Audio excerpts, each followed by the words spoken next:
Hi, I'm Didier. Welcome to the lab at Maison du Whisky over in Paris. Today we are with Angela from Mackmyra Distillery. She is the Master Blender, or CNO, Chief Nosing Officer. We're going to be talking about exactly what a Master Blender does. Hello.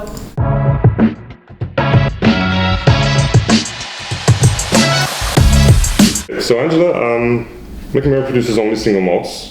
However, you as the Master Blender are also blending casks. How does that work exactly? Because people associate blending with blended whiskies usually, but it's also true for single malts. Right. Yeah. As a Master Blender, I take care of everything around blending the casks that are needed for one bottling. So blending casks from one single distillery or one producer is blending, not blended. Right, so a single malt is actually a blend of different single malts from one distillery. Yes. So generally 50 casks from for one bottling at Mackmyra. Smaller, like quarter casks that we use a lot, and bigger, traditional ex-bourbon barrels, and a few other casks as well. And maybe, as we always like to use, the 30-liter cask that we sell for private purposes. Yeah. Okay, so you're blending different types of casks. What about ages? Are there different ages? Yes, there are definitely different ages. Our base is usually around 6 or 7, and then the stuff that we finish in smaller casks, the quarter cask finish, is extra 2 years or 3 years.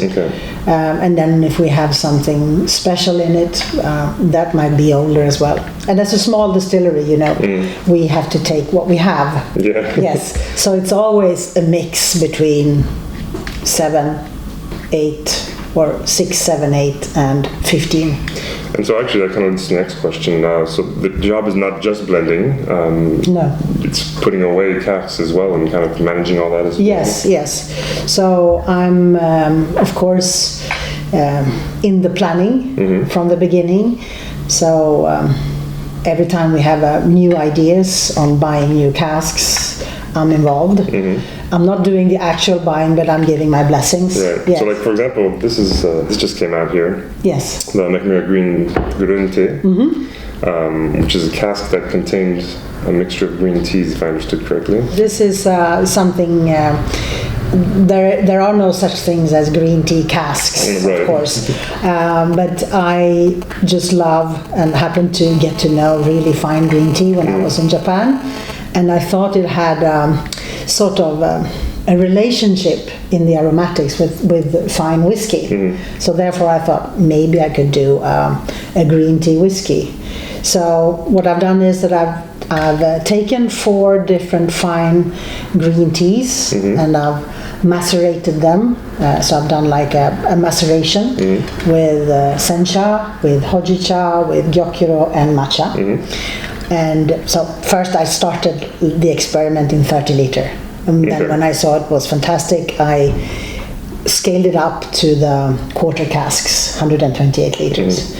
So I've seasoned quarter casks with this tea maceration for 2 months, and then taken it out, putting in lovely whiskey that was already aged, of course. And then it stayed there for 19 months.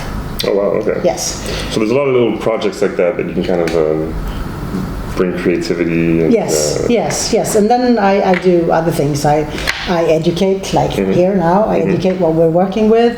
I'm educating people in the company. I'm actually the spokesperson for whiskey in the company. So sensory-wise, if you need to know what we're doing, I'm the person to talk to. So I also develop all the recipes, new ones. I like this one, and I also oversee the existing ones.